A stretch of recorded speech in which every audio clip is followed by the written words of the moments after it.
Shalom Israel. First, I want to give all honors, praise, and glory to Yahawah, bahasham, yahawashi, bahasham, raka, quadash. Double honors into the elder bishops of GMS Great Millstone, who helped me sharpen my iron in His truth. And shalom to you, hopeful elect out there. I'm going to do a video concerning the scripture of Isaiah 1 and 22. Proverbs 1 and 22. And let me get this scripture out. It's not a very hard one to understand. And it says, how long ye simple ones will live in your simplicity, and ye scorners delight in the scorning, and fools hate knowledge. How long will you simple ones live in simplicity? All right, we just entered February. This is a shitty ass month. You got so-called Black History Month, and you got Valentine's Day. If you go into the Valentine's Day, the history of Valentine's Day, that is an extremely, extremely wicked holiday. I mean, I can't break it down effectively myself. You know, I'm sure maybe the elder bishops and the apostles will break it down as we get closer to the actual day of Valentine's Day. But you know, we're on February 1st, and you know, February is not a good month. How long do you simple ones live in simplicity? You know, I went on my social medias this morning, my little worldly accounts and shit, had all my high school friends in it, and I'm looking on it, and these niggas is already talking about Black History Month, like reparations, and nigga, nah, that's not it. That really isn't it. They don't understand the type of reparations the Lord has prepared for these people. You know, Slakia, but their mind isn't open. They don't understand this thing, this truth of ours, you know. So let me get a scripture referring to that. Simplicity. I'm gonna go with Deuteronomy 29 and 4. So Deuteronomy 29 and 4 says, yet the Lord, this is Yahawah. The Lord, it's capital Lord. So it's Lord.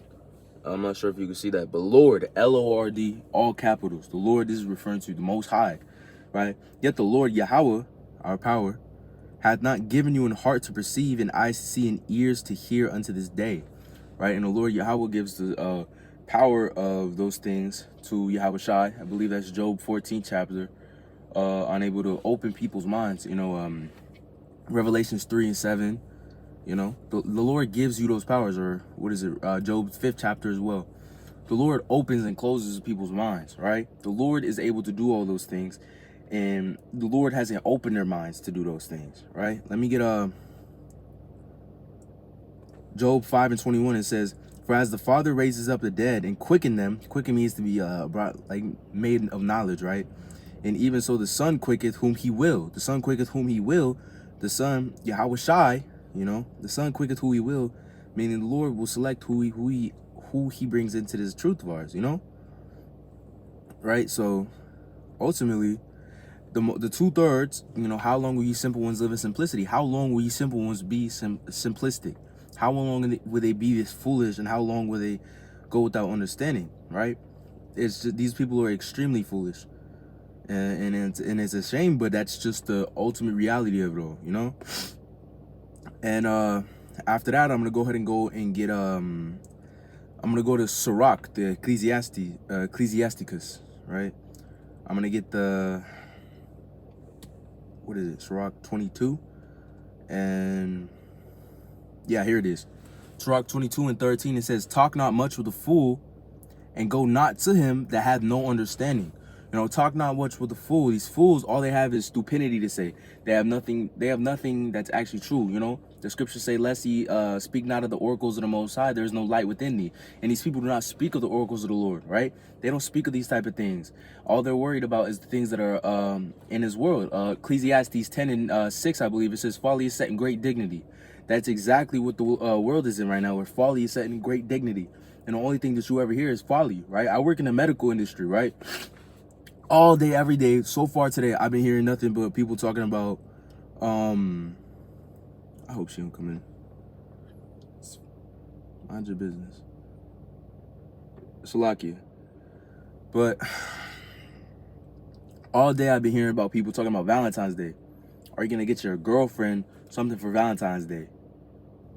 And like, no, No, y'all don't even know what Valentine's Day is. Why is it that you pick one day of an entire year to show supplication to someone that you care about, right? I don't want to get into that. The elders and the bishops of GMS will likely go into that when it's about time, or if not, I'm pretty sure there's a video probably in the past. If I can find it, if I find one, I'll put it in the description about Valentine's Day. But how long will you simple ones live in simplicity? Back to the topic. These people are foolish. They're foolish, and that's why the Lord refers to his people as sadish. Sadish means dumb, basically, like stupid. Reading on in the 13th chapter says, "Go not to him that hath no understanding, beware of him, lest thou have trouble, and thou shalt never be defiled with his fooleries. Depart from him, and thou find rest, and never be disquieted with madness," right? It gives you better peace of mind when you just don't deal with them, right? What is heavier than lead? This is Lord asking, or this is with Salakia, but they're asking a question. It says, "What is the name thereof but a fool?" And this is a good scripture right here. Sand and salt and a mass of iron. Let's look up a mass of iron real quick to kind of put it in the perspective that the Lord has set up in his scripture.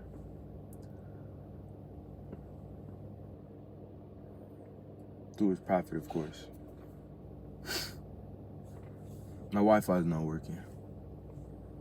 But a massive iron. I don't know if you've seen those strongman competitions where they got these big ass iron balls that they got to lift up on the table, and they're like 2, 3, 5, 6. You know, I don't know how much pounds they cost, but it's extremely heavy, right?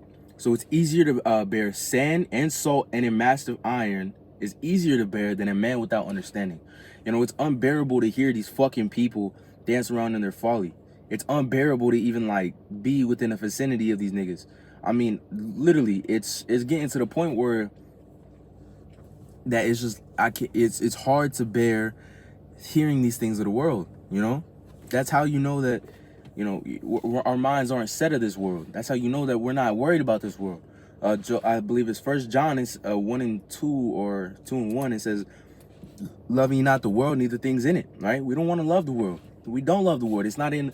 Yahawashi ultimately puts it in your heart to love the world or not to love the world. Yahawashi puts it in your heart to be able to believe in him or to not believe in him, or call upon his name or not call upon his name. Yahawashi has the key to do those things, right? Yahawashi has the key to do those things. And if he does, and if he opens it, then he opens it, so be it, and be glad, for that's grace. But if he doesn't, then he doesn't, you know? That's the thing. That's one of the conditions of the battle that we're in, right? That's just a condition. All right, so I'm going to get Proverbs, the 13th chapter. I'm going to start at the 16th verse. And it says, "Every prudent man dealeth with knowledge, but a fool layeth open his folly." Right? A prudent man, let's look up the definition of prudent in the etymology to make sure all bases are covered.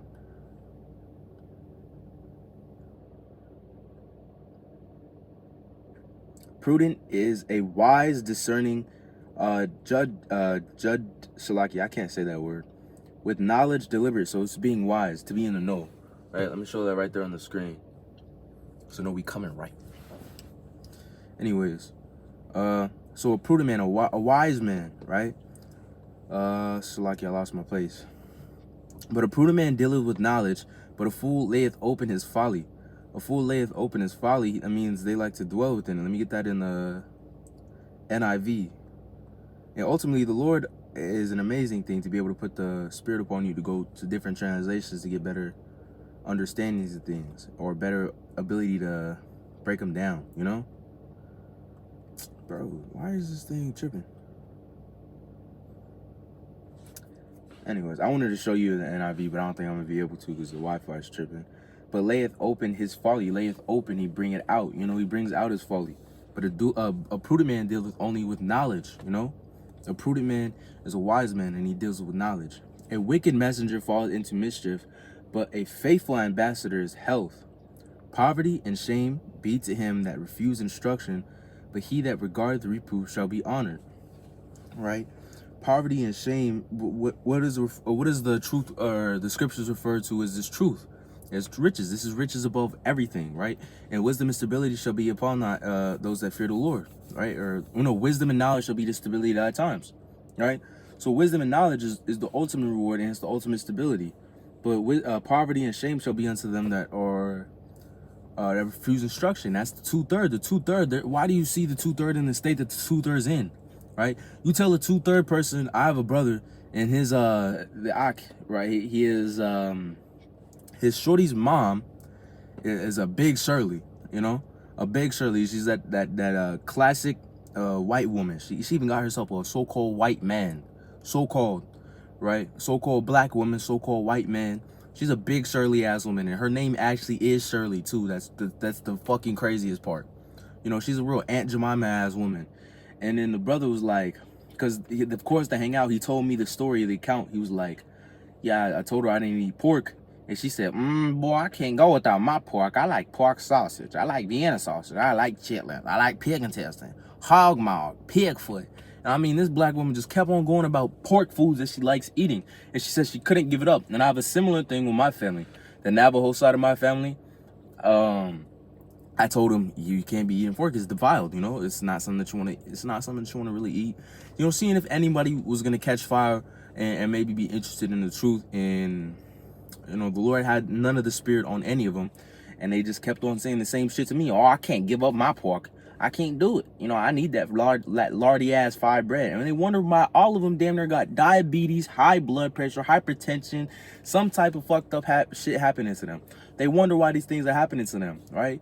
But it's because, you know, poverty and shame to be in them that refuses instruction, but he that regardeth reproof shall be honored, you know? Those are regarded reproof. The Lord's elect people, the 144,000 ruling class. You know, there's a whole different spirit to those individuals, you know?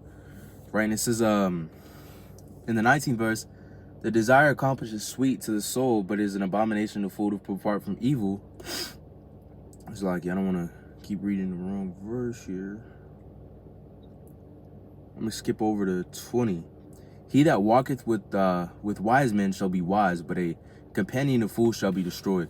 Right? Those that walk with wise men shall be wise, you know? You walk with can two walk together lest they be unequally yoked? You can't walk with the unequally yoked people. My worldly friends are all gone now, you know? And I don't give a fuck about it, you know? That's the thing. There's a big falling through with all of them. I don't fuck with any of them, bro. Some of them still try to be tapping in like, hey, what's the word with you, man? Hey, how you been? How's it going and shit? And I have a single conversation with them, and I'm just highly disappointed at what type of fruits they're bringing forth, right? Because the Lord dwelleth not within them. The spirit of raka, quadash dwelleth not within them. And they wax cold when it comes to anything spiritual. They just worried about the worldly things. They worried about the gear they got on. They worried about money. They worried about women. They worried about all the things of the world that gets you caught up and gets you distracted from the truth that's happening behind the scenes. And, you know, and that's just how it is. And I'm going to end it all off with second Ezra's in the 9th chapter. You know, this is a beautiful chapter. The whole chapter is a great read, right? But I'm going to get specifically the...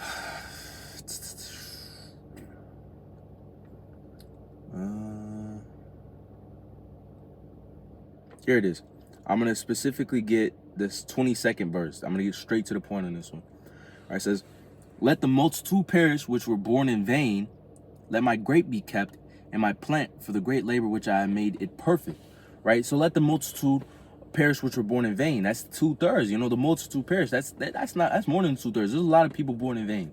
There's a lot of people that are born just to do wickedly. There's people born so that the Lord could put vengeful spirits on them in the end times. There's people born for, like, literally, the Lord has his purpose for whatever he has his purpose for, you know? His ways are his ways are higher than our ways. So let the multitude perish which were born in vain. There's people born in vain. You know, you can't have pity on everybody, right? You're supposed to love thy brother, but some of these people are born in absolute vain, you know? Even my worldly friends and shit, so-called friends, I don't even know why I'm referring to them as friends, but that's the best way to describe them, as in the tense, you know, the worldly companions, you know, worldly people that I used to kick it with when I was in high school. But they may be born in vain too. You know, they don't have any type of knowledge of this truth. You try to share the knowledge with the truth of them, they'll be like, yeah, bro, that's dope. Honestly, bro, I'm gonna start getting into that too. And then you keep talking to them about it, they just be like, yeah, for sure. You trying to go hit up something like, nigga, shut up, right? And it says, Let my grape be kept. The Lord refers to his people as a grape from a cluster, and an olive tree. That's from the NIV. The olive tree from a forest is an NIV. But I forget what the KJV refers to the tree as. Let me see if it's actually in this. It might be in this chapter. But let me finish breaking this one down. It says, "And my plant for the great labor have I made it perfect." The Lord is building us up right now to make us perfect. You know, so we're separated from these people. We're separated from the minds of these people. So back to the topic of the whole video, how long ye simple ones live in simplicity. That's all they're gonna do, is they're gonna live in simplicity. You know, and you shouldn't want to be vexed by them, because what is it to deal with them? It's easier to bear sand, salt, and a mass of iron than to deal with the foolish person. So we walk not with them. Who do we walk with? Referring to Proverbs, the 10th chapter. Where did we get that one at? Yeah, it was the 13th chapter. There's let me go back to it, because it just poofed out of my mind. But we walk with the right type of people that the Lord sets us up to walk with, ultimately, right? 13 and 20, it says, "He walketh with wise men shall be wise, but a companion of fools shall be destroyed." So we walk with the wise men. There's nothing we could do by the fact that they're born in vain. There's nothing we could do by the fact that they're in simplicity. Because ultimately, the Lord has grace right now upon the land. And they're not going to understand the whole severity and the ultimate fate of this land, you know? They're not going to understand any of that until this shit's actually in front of their face, because they're non-believers and they're scoffers, right? So, I mean, I have nothing else to say about the topic. You know, stay circumspect. You know, I'm trying my best to do the same thing. And all honor, praise, and glory to Yahawah, bahasham, yahawashi, bahasham, raka, quadash. And shalom to you brothers out there.